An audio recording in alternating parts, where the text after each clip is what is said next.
Day 4, balik uli kami ng Croatia from Italy. Ayan.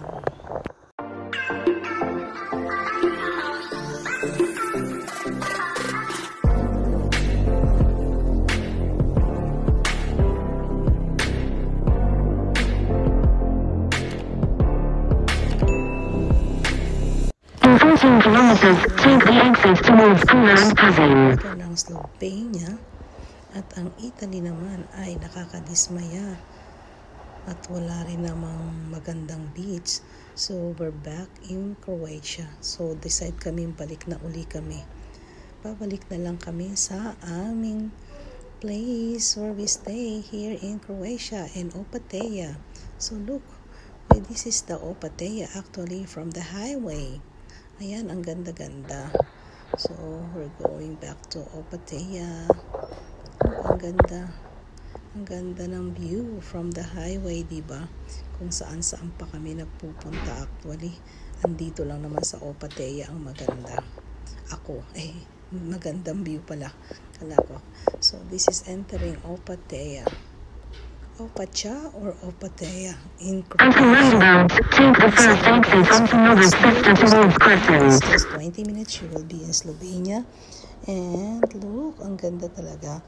At malapit din to sa Italy, sa Trieste. Ayan, ang ganda. Look, the sea here in Opatija. In 3.3 kilometers, the destination is on your right. Place, actually, magaganda daw ang beach dito. So, hindi pa kami nakakarating, kaya later, yun na lang ang aming e-explorein. So, we're entering Opatija. Where our place where we can stay for 5 days. Ayan, puntahan natin ang beach. I-check natin Banchotan, tingnan natin ang beach ng Opatija. Ayan. Ito yung along the coastline of Opatija. Look. Wow, it's nice.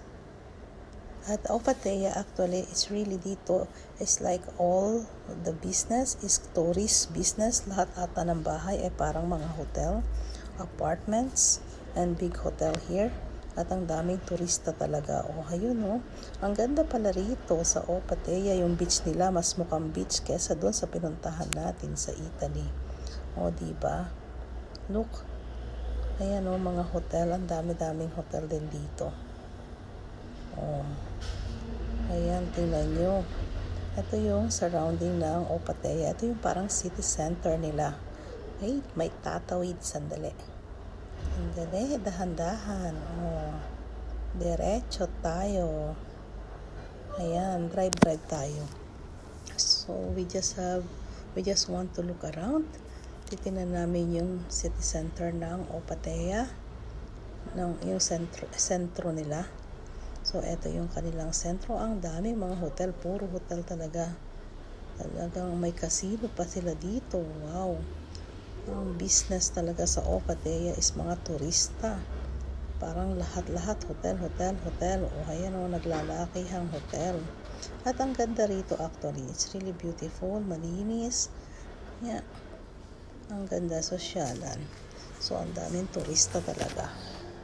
At mukhang tahimik. Ayan, diba? Ayan, Look. Lahat po ng building na yan ay they all hotels. Ang dami. Tagal na natin nagdadrive. Hotel. Pero bababa kami dun sa kabababaan. Ayan ang mga boat. Ayan, baba tayo dito. Tingnan natin. Talagang malapit na tayo sa dagat. Sa kanilang beach. Diba? Mas maganda, mas mabango. Kaysa doon sa pinuntahan namin sa Trieste, ang baho-baho na, ang pangit-pangit pa. Nakakadismaya. Grabe. So, this is the beach here in Opatija. Look! It's beautiful. Later, babalik kami. Nandito actually yung mga anak ko. Nag-swimming dyan somewhere. Hindi ko alam kung saan. But look, ang ganda. Ang ganda ng tubig. Kulay blue. Siguro ang lalim-lalim niya. Ayan. Ikot na lang ulit tayo, Banchotan. Ang daming shop. Pag may pera, masarap mag-shopping. Kasi ang dami-daming shop din pala dito sa sentro ng Opatija. So, nag-ikot lang kami actually. Ikot-ikot lang. Drive lang. Ayan, trinayb lang namin yung sentro. Kasi mukhang ang haba-haba niya. It's quite a long way. Parang haba nung yung beach nila. Yung beach line. So, kaya we just drive. At ang mga bata naman ay naandyan. Nagtatampisaw sa beach ngayon at na-disappointed dun sa pinuntahan namin. So, here, bumaba muna si ako at nagpa-picture sa malaking barko. Ayan. Ngayon ay aakyat na kami at uuwi na kami sa bahay. At kami dalawa lang ni Banchoten. Kaya ayan, kumain kami sa labas ng aming bahay sa terrace, overlooking the beach. O diba? So dito kami kumain, overlooking the beach. Nice. At ang aking mga anak ay kumain din sila kasi sa labas. Kaya kami din ay nag-beach. O diba? Sila kumain sa labas, kami kumain sa labas ng bahay. Ang galing, ang saya-saya, ang ganda.